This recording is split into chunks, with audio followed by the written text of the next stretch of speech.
오늘은 이 본문에 별명이 붙어 있어요. 변화산 체험 또는 변화산 사건, 이렇게 별명이 붙었어요. 왜냐하면 원래 산 이름이 변화산이 아니에요.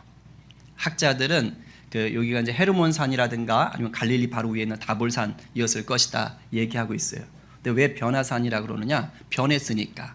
예수님의 모습이 천상의 모습으로, 천국에 계신 모습으로 변했으니까. 그래서 변화산이다라고 얘기를 하는 거예요. 여기서 예수님이 또 엘리야와 모세를 만나서 또 대화를 나누십니다.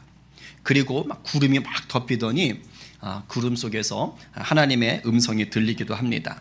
그러니까 이런 현상이 나타났던 산인 거예요.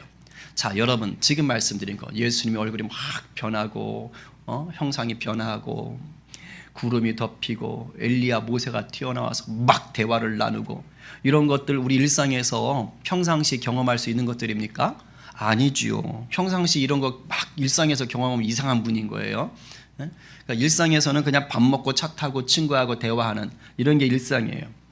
그러니까 지금 이 변화산 사건은 매우 특별하고 신비한 체험이에요. 하지만 사실 예수님께는 특별한 게 아니에요. 왜? 예수님은 그런 분이시니까. 그러니까 이 변화산 사건의 특별한 것은 누구에게 특별한 거예요? 제자들에게. 그 자리에 있던 제자들에게 와우! 이런 체험, 이런 신비한 것이 되는 거예요. 그러니까 예수님이 제자들을 데리고 올라갔는데 이 놀라운 신비한 상황을 경험하게 하는 것은 예수님을 위한 것이 아니고 바로 제자들에게 하게 하신 거죠. 왜요? 말하고 싶은 게 있으신 거예요. 알려주고 싶은 게 있어요. 그리고 오늘 이렇게 기록되어진 성경을 읽고 있는 우리에게도 또 들려주고 싶으신 메시지가 있는 것입니다. 자, 그게 뭐냐 하는 거죠. 오늘 말씀을 통해서 우리가 그것을 듣고 깨닫고 또 삶에서 누리게 되기를 간절히 축복합니다. 옆에 분에게 한 번 더 축복하세요. 잘 듣고 누립시다. 아멘. 자, 2절하고 3절 말씀을 다시 읽겠습니다. 시작. 엿새 후에 예수께서 베드로와 야고보와 요한을 데리시고 따로 높은 산에 올라가셨더니 그들 앞에서 변형되사 그 옷이 광채가 나며 세상에서 빨래하는 자가 그렇게 희게 할 수 없을 만큼 매우 희어졌더라. 자, 예수님이 지금 산에 올라가셨다 그래요. 자, 누가복음 본문 같은 내용을 다룬 누가복음에 보면 기도하러 올라가셨다라고 얘기합니다. 근데 혼자 가신 게 아니에요. 예수님께서 12명의 제자들 중에서 3명, 베드로, 야고보, 요한을 데리고 갑니다. 그러니까 몇 명의 제자는 놓고 갔어요? 9명의 제자는 그냥 밑에다 놔두고 데려가신 거예요. 그러니까 3명만 지금 딱 데려가신 거예요. 근데 예수님이 오늘 이 사건 속에서만 이렇게 3명을 데려간 게 아니에요. 성경을 보니까 다를 때도 예수님이 3명의 제자들만 데리고 갔던 적이 있는 거예요. 그러니까 복음서를 다 찾아보면 이 사건 말고 2번이 더 나오더라고요. 혹시 뭐가 있는지 기억하세요? 우리가 마가복음 앞에서도 한번 봤는데 5장에 보면 회당장 야이로의 딸이 죽죠. 그때 제자들 딱 3명만 데리고 그 방 안으로 들어갑니다. 그래서 그 죽은 딸을 살릴 때 그때 3명만 있었어요. 자, 그리고 2번째가 오늘 본문인 변화산이에요. 그리고 이제 3번째 아실 것 같은데 3번째? 그렇죠. 겟세마네. 예수님이 십자가에 달려 죽으시기 전날 밤에 겟세마네 올라가서 기도하시잖아요. 그때도 요 베드로, 야고보, 요한 3사람만 딱 데리고 가서 기도하시지요. 근데 지금 딱 말한 거, 회당장 야이로의 딸이 죽었는데 살리는 현장, 그리고 변화산 사건, 그리고 겟세마네 동산에서 십자가 죽음 바로 앞에 기도하실 때 다 무엇과 관련이 있죠? 죽음과 관련이 있어요. 그렇죠? 다 죽음과 관련이 있어요. 그러니까 회당장 야이로의 딸이 죽었을 때 그것을 살린 것은 뭘 보여주고 싶은 거예요? 죽은 자도 살리는 예수님이 우리를 죄와 사망에서 능히 건지는 분이시다라는 것을 바라보게 하는 거예요. 근데 그 현장에 베드로, 야고보, 요한만 3만 있어요. 그리고 이 변화산 사건은 지금 예수님의 모습이 변했잖아요. 이게 부활하신 예수님의 모습이에요. 그리고 이 땅에 오시기 전에 신으로 계실 때의 모습인 거예요. 그러니까 그 부활하신 예수 그리스도의 모습을 예수님이 제자들에게 보여주려고 셋을 데려간 거예요.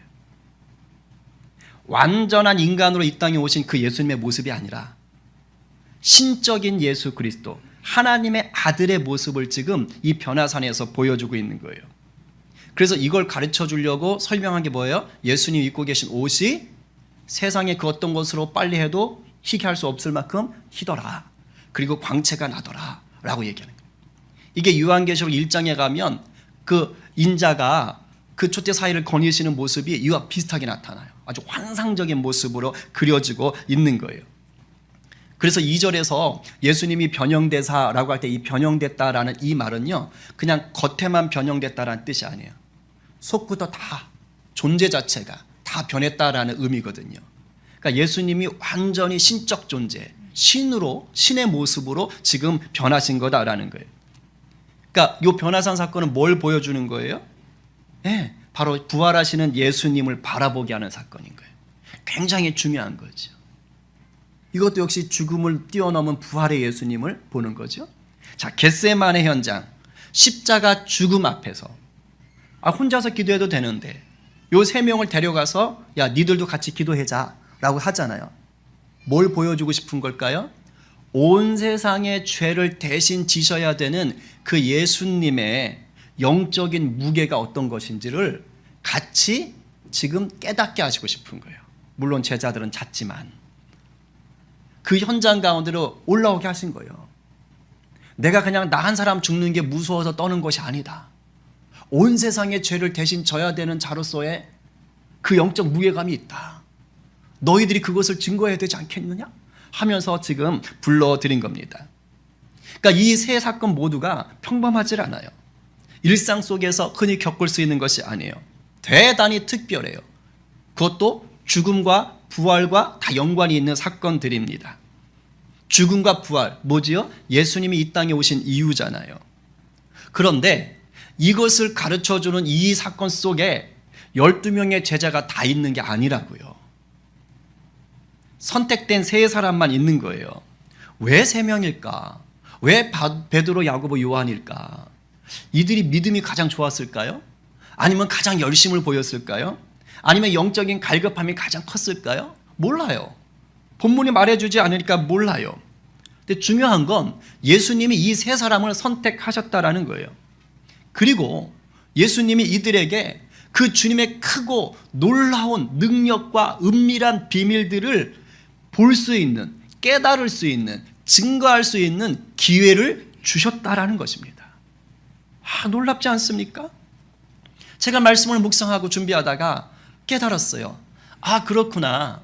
우리는 예수님이 12명의 제자를 데리고 다녔다고 했지만 12명의 제자가 항상 함께 했던 것이 아니었구나. 그 중에서도 어떤 특별한 사건 속에서는 소수의 제자들만 또 예수님이 따로 선택하시기도 했구나. 다 똑같은 제자가 아니었던 거예요. 여러분 그거 아세요? 저와 여러분이 성도입니다. 그런데 다 똑같은 성도가 아닌 것입니다. 물론 성도는 하나님의 한결같은 차별 없는 사랑을 받는 분들이에요. 하나님은 차별하지 않으세요. 우리 예수님 안에서 저와 여러분 누구나 똑같은 형제 자매들입니다. 이것은 진리예요. 하나님의 자녀예요. 그러나 또한 모든 성도가 그렇다고 하나님 앞에 똑같이 쓰임받는 것은 아닙니다. 이걸 아셔야 돼요.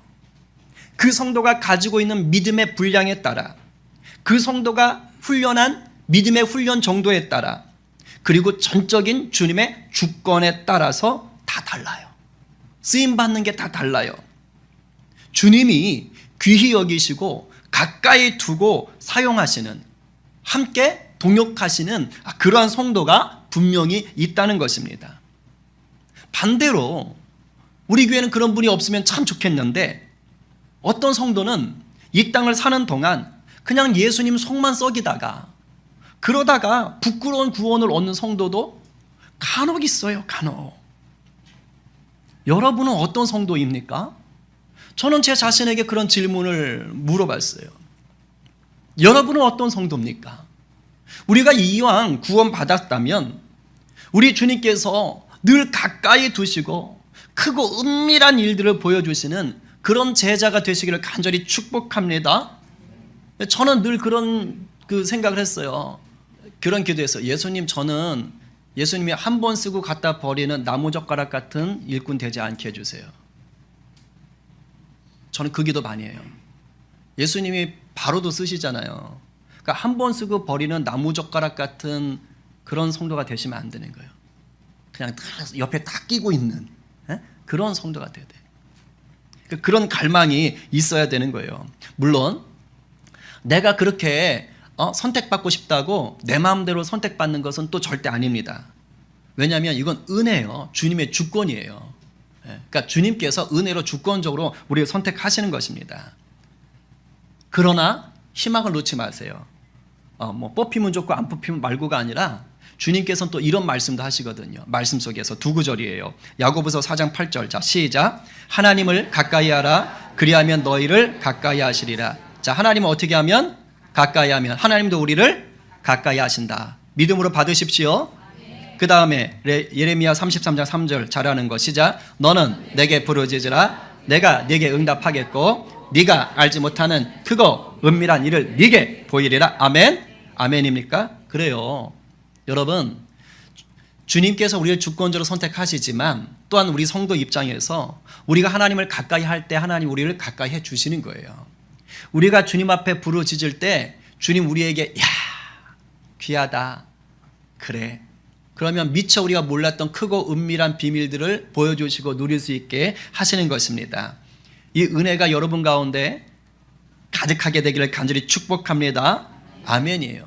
그러니까 하나님을 가까이 하고 하나님께 부르짖는 성도를 하나님도 품으시는 거예요. 그들에게 놀라운 계획을 알려주시고 일하심을 보여주셔서 그것을 증거하게 하시는 거예요. 그래서 여러분들로 하여금 여러분들의 삶의 자리에서 선한 영향력을 드러내게 하시는 것입니다. 바라기는 우리가 날마다 우리 주님께서 가까이 데리고 다니시면서 놀라운 비밀을 보여주는 그런 친밀한 제자 되기를 간절히 축복합니다. 아멘입니다. 자, 4절부터 6절까지 읽어봅니다. 시작.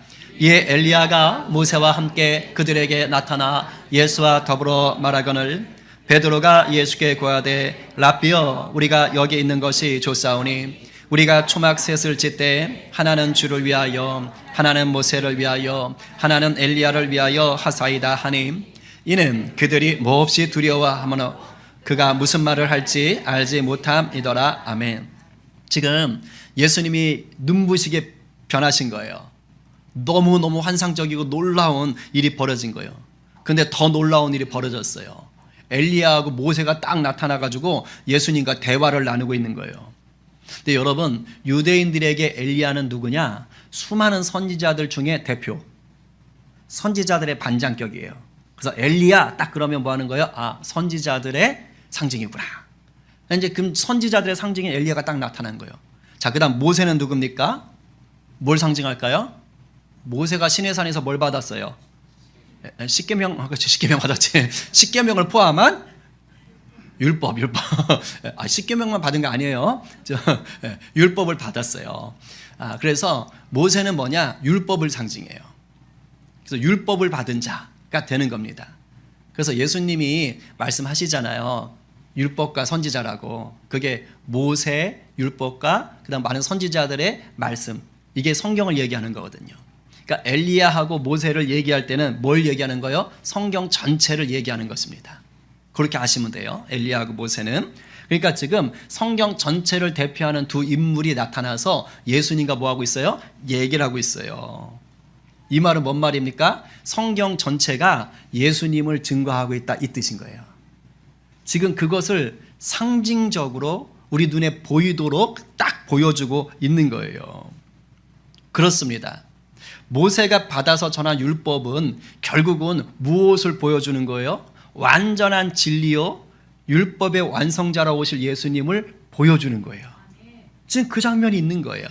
그리고 수많은 선지자들이 계속해서 돌아오라 하면서 부르짖은 게 뭐예요? 장차 하나님의 아들 예수님이 오실 것이다 라고 예언을 했단 말이에요. 그러면 이 모세와 엘리야가 이 산에서 지금 예수님과 어떤 대화를 나눴겠는가? 오늘 이 마가복음 본문에는 뭔 얘기를 했는지 안 나와요. 근데 감사하게도 이 의사 출신의 똑똑한 누가가 치밀하게 누가복음에서는 적어놨어요. 이렇게 있어요. 문득 두 사람이 예수와 함께 말하니 이는 모세와 엘리야라 영광 중에 나타나서 시작 장차 예수께서 예루살렘에서 별세하실 것을 말할세. 예수님 죽으신다는 얘기하는 거예요. 그러니까 예수님 지금 부활 후에 그 신의 모습으로 딱 변해서 너무 화려한 모습인데 그 앞에서 뭐예요? 예수님 죽을 것에 대해서 얘기한다라는 거예요.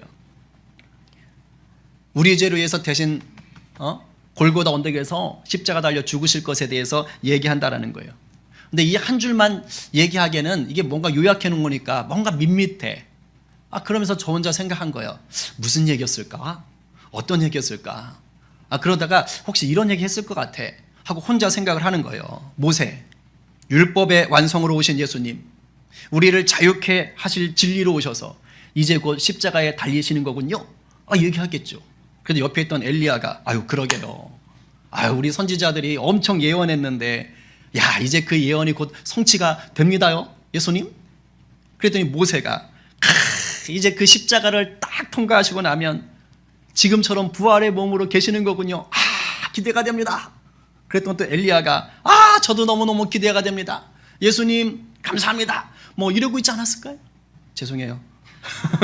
혼자서 이런 상상을 하면서 말씀을 묵상하고 설교를 준비했어요. 자, 그런데 이렇게 너무도 아름답고 멋있는 상황인데 여기에 이걸 보고 있던 베드로가 느닷없이 한마디를 빡 내뱉는 겁니다. 좀 쉽게 풀었으면 이런 겁니다. 와우! 라비오 선생님이란 뜻입니다. 선생님! 와우! 지금 광경 짱이에요. 완전 멋있어요. 와우! 세상에 엘리야랑 모세도 있네? 와우! 내가 엄청 좋아하는데 대박! 그러면서 뭐라는 거예요? 예수님한테? 예수님, 저희 여기 살래요. 여기 초막 3개 제가 지을게요. 그래서 세 분한테 하나씩 한 채씩 지어 드릴게요. 집 한 채씩 드릴게. 그리고 우리 여기 살래요. 와우, 너무 좋아, 너무 좋아. 나 안 가고 싶어. 이 얘기를 하고 있는 거예요. 멋있죠? 누가 와가지고 여러분한테 나 당신 보니까 너무 아름다워. 집 한 채 져 줄게요. 얼마나 좋아요. 그죠? 얼마나 좋아. 여기 야트마카 우리 교회 밑에 땅도 있는데 여기 그지? 얼마나 좋아. 근데 이게 베드로가 제정신으로 한 얘기가 아니었던 거예요. 멀쩡한 정신으로 한 게 아닙니다. 믿음의 선포가 아닌 거예요. 본문에 보니까 뭐라 그래요? 무서워했다 그러잖아요. 그러니까 너무도 감당하기 힘든 신비한 모습을 보니까 막 무서움이 올라온 거예요. 근데 누가복음에 보면 깊이 졸다가 깨가지고 이걸 봤다고 돼 있어요. 졸다가 깨서 봤는데 오와우! 그래서 무서워가지고 다다다 떨면서, 그리고 쉽게 말하면 헛소리 한 거예요. 그러니까 자기가 지금 무슨 얘기를 하는지도 모르더라라고 얘기하죠. 그러니까 즉흥적으로 막 튀어나오는 거예요. 그런 생각을 했어요. 아무리 즉흥적이어도 앞뒤 문맥 없이 내뱉진 않잖아요.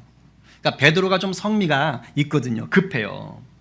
그러니까 이 광경을 보니까 너무 좋은 거예요. 예수님 계시지, 율법의 상징인 모세가 있지, 선지자들의 대표인 엘리야까지 있지. 그러니까 뿅 간 겁니다.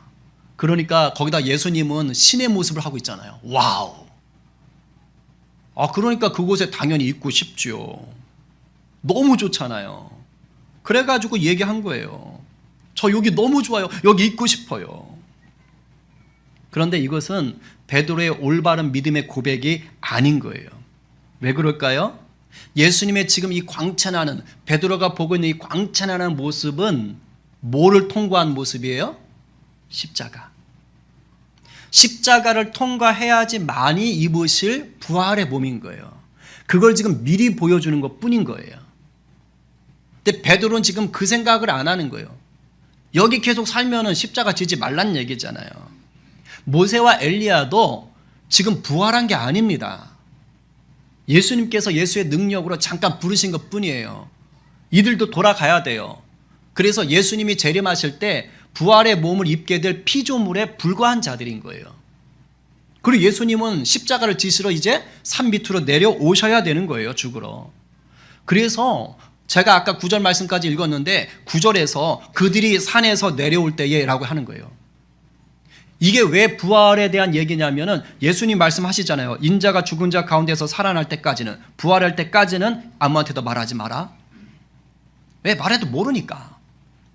그러니까 이 부활 사건에 대한 이야기이기 때문에 예수님께서 제자들을 단돌이 하시고 그 다음 뭐 하는 거? 내려오시는 거예요. 산에서 내려와야만 되는 거예요.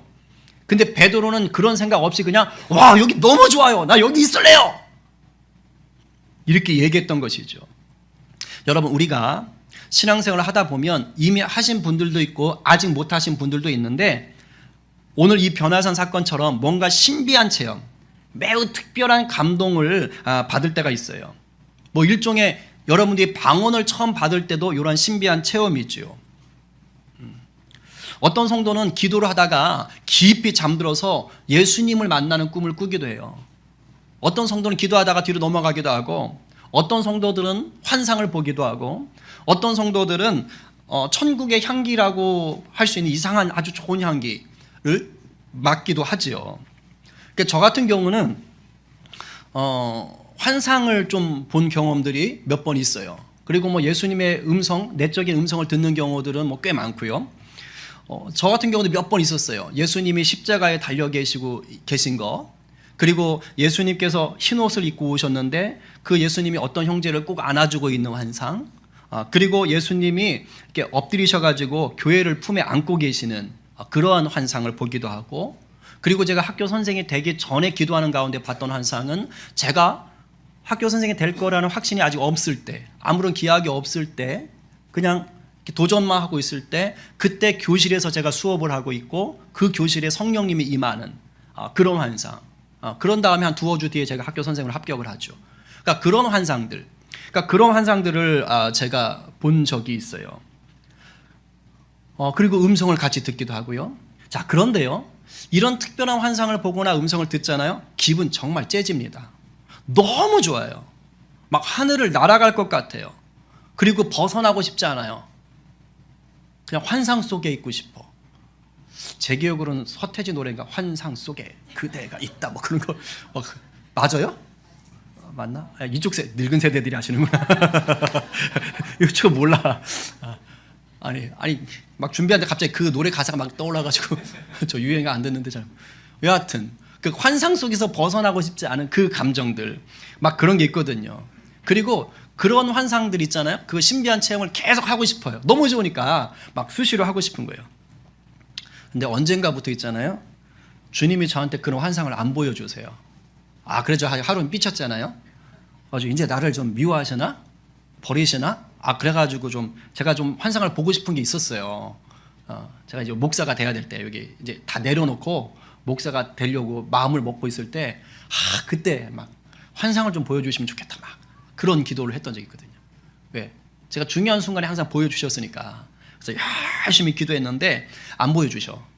그래서 제 마음이 막 상처가 되고 힘들어할 때, 그때 제 마음에 주님이 말씀하셨어요. 넌 언제까지 보려 그래? 이제는 안 봐도 될 때가 됐어. 주님 좀 말을 막 하셔요. 이렇게 간단하게. 네. 너는 언제까지 맨날 신비체험 놀이 할래? 아직도 그 정도니? 이렇게 얘기하시는 거예요. 그래서 마지막에 얘기하죠. 그냥 이제는 말씀 보고 깨닫고 도전해라. 이 말씀 하셨어요. 맨날 신비체험에 빠지지 말어. 근데 저는 개인적으로 귀한 깨달음이었어요. 진짜로. 왜냐하면 뭔가 성도가 특별한 체험 하잖아요. 그러면 자꾸 거기에 의지해요. 그거 보고 싶어요. 힘들 때마다 자꾸 그런 쪽으로 빠져들고 싶고 도망가고 싶어 합니다. 근데 주님이 우리에게 원하시는 건 신앙생활의 목적이 신비체험 되는 게 절대 아니죠. 거기 머물러 있는 거 아니죠. 오히려 주님은 우리에게 일상을 살아가라고 얘기해요. 네가 먹고 자고 일하고 어울리는 그 일상 속에서 승리하라는 거예요. 그리고 이런 신비체험은 뭐예요? 그 속에서 일상에서 믿음 생활을 잘 하라고 주님이 간간히 가끔씩 한 번씩 필요할 때 그냥 보여주시는 것뿐이에요. 우리의 주 무대는 일상이 되어야 되는 거죠. 그러니까 이 세 명의 제자에게 부활하신 주님의 신적인 모습, 또 모세와 엘리야의 대화하는 모습을 보여준 이유도요, 바로 이거예요. 그냥 여기다 초막새 짓자, 이거 아니에요. 장차 부활의 모습, 나의 모습을 봤으니, 성경이 얘기하고 있는 주인공이 나라는 것을 알았으니 이제 나의 십자가 앞에 너희가 담대히 따라와라. 그리고 너희들도 장차 이 부활의 몸을 입을 것을 확신하며 너희 십자가를 지고 나를 따르는 삶을 살아라. 지금 이것을 예수님이 제자들에게 보여주고 싶은 거예요. 특별히 3명의 제자들에게 그 기회를 먼저 주신 거예요. 저는 여러분이 신앙생활을 하시면서 이 변화산 사건처럼 뭔가 신비한 체험들 다 해보게 되기를 간절히 축복합니다. 이거 좋아요. 하셔야 돼요. 사실 이런 체험이 있으면 믿음이 많이 강해집니다. 그러나 여러분이 여기에 묶이지는 절대 마시기 바랍니다. 그리고 이런 신비한 체험들은요, 주로 언제 나타나느냐? 참 우리 교회 예배가 참 귀하죠. 여러분 예배를요 깊이 드려보세요. 정말 예배에 전심전력하고 하나님 만나기를 갈망해 보세요. 그리고 찬양을 힘있게 해보세요. 예배 가운데 신비한 체험을 하는 경우가 많습니다. 저는 주로 그랬어요. 예배하고 기도할 때 하나님 그런 은혜를 많이 부어주세요. 그리고 특별히 공동체 예배가 뜨거울 때. 근데 우리 예배는 그럴 수 있는 조건이 돼요. 근데 더 열심히 물론 신비체험 하려고 열심히 하는 게 아니라 하나님을 더 전적으로 예배하라고요. 그럴 때 하나님께서 그 공동체 가운데 보여주시는 어떤 신비한 은혜들이 있어요. 그러면 그것이 이 땅을 살아갈 힘이 분명히 됩니다. 하지만 다시 말하지만 내 신앙의 목적이 신비체험이 되어서는 절대 안 돼요. 왜냐하면 우리 주님이 이미 우리에게 보여주시고 하실 말씀은 성경에 다 기록이 되어 있어요. 그러니까 제일 좋은 건 뭐지요? 여러분들이 삶의 자리에서 아까 우리 요절 외웠듯이 자기 부인하고 자기 십자가를 지고 내가 예수님을 따라 살아야겠다 말씀대로 도전하는 것이 가장 중요합니다. 그렇게 사는 가운데 우리 주님께서 여러분 삶에 우리 공동체 가운데 때를 따라 신비한 체험들, 감동들을 더해 주실 줄로 믿습니다. 그러면 감사함으로 누리시고 다시 그 메시지를 받기 위해서 여러분들이 또 주 앞에 기도하며 나오시면 돼요. 그 메시지를 듣는 것, 그게 바로 마지막에 나옵니다. 우리 7절 8절 자 시작. 마침 구름이 와서 그들을 덮으며 구름 속에서 소리가 나되 이는 내 사랑하는 아들이니 너희는 그의 말을 들으라 하는지라. 문득 둘러보니 아무도 보이지 아니하고 오직 예수와 자기들 뿐이었더라. 자, 베드로가 엉뚱한 소리를 하니까 어떻게 되는 거예요? 구름이 덮여버리는 거예요. 구름이 덮여버리는 거예요. 여러분 성경 속에서 구름은 뭘 상징하지요? 임재, 하나님의 임재, 하나님의 영광이에요. 애굽을 나왔던 이스라엘 백성들이 광야를 지나갈 때 무슨 기둥이 보호해요? 구름 기둥이 보호해요. 모세가 시내산에 올라가서 율법을 받으러 갔을 때 그 산에 뭐가 빽빽히 임해요? 구름이 빽빽히 임해요. 성막을 완성했을 때 그 성막 위에 뭐가 덮여요? 구름이 덮여요. 솔로몬이 성전을 완성했을 때 그 성전에 무엇이 덮여요? 구름이 너무 진하게 덮여서요. 제사장들이 이걸 들지 못해요. 너무 압도되어서. 하나의 임재예요. 그래서 구름 속에서 소리가 들렸다. 이건 누구 소리예요? 하나님의 음성이 되는 것입니다. 그러니까 지금 그 하나님의 음성이 그 변화산에서 베드로가 그냥 헛소리하고 있으니까 하나님이 임재를 하셔가지고 하나님의 음성을 지금 들려주는 거예요. 근데 그 음성이 뭐라는 거예요? 내 사랑하는 아들의 얘기를 똑바로 단디 들어라잉. 이 얘기를 지금 하시는 거예요. 여러분 제자들이 해야 할 것은 이 산 위에다가 놀라운 신비 체험을 했으니 아싸 좋다 하면서 초막셋을 짓는 게 아닙니다. 우리가 신비한 체험을 했다고 하면 이 감정이 막 흥분되거든요. 여러분 신비한 체험했다고 해서 내 감정대로 내 감동대로 내가 하고 싶은 대로 하는 게 아니에요.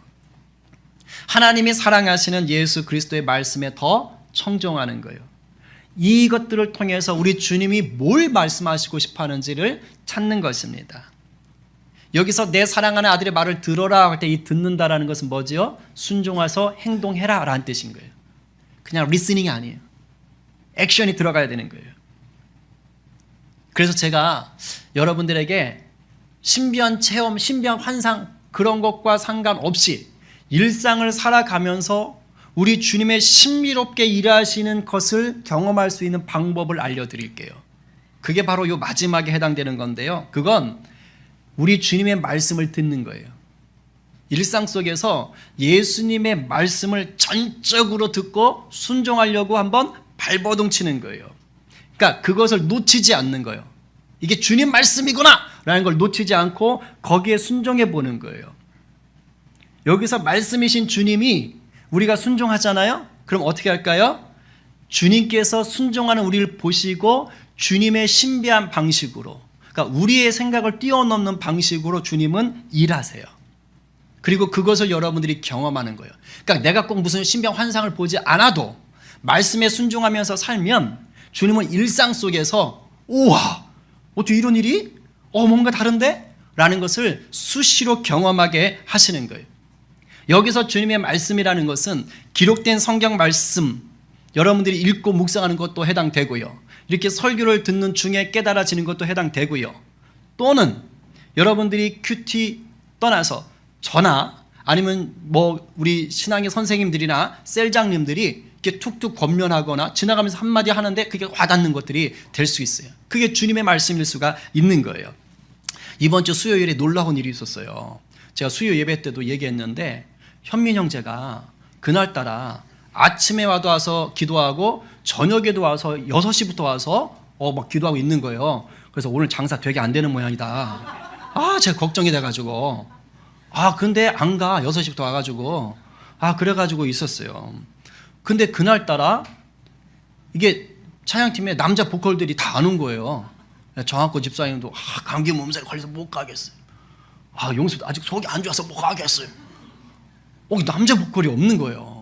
그래서 제가 너무 이제 서로 힘들어주는데 근데 눈앞에 현민이가 왔다 갔다 보이잖아요. 근데 제가 현민이의 노래를 들어본 적은 없어요.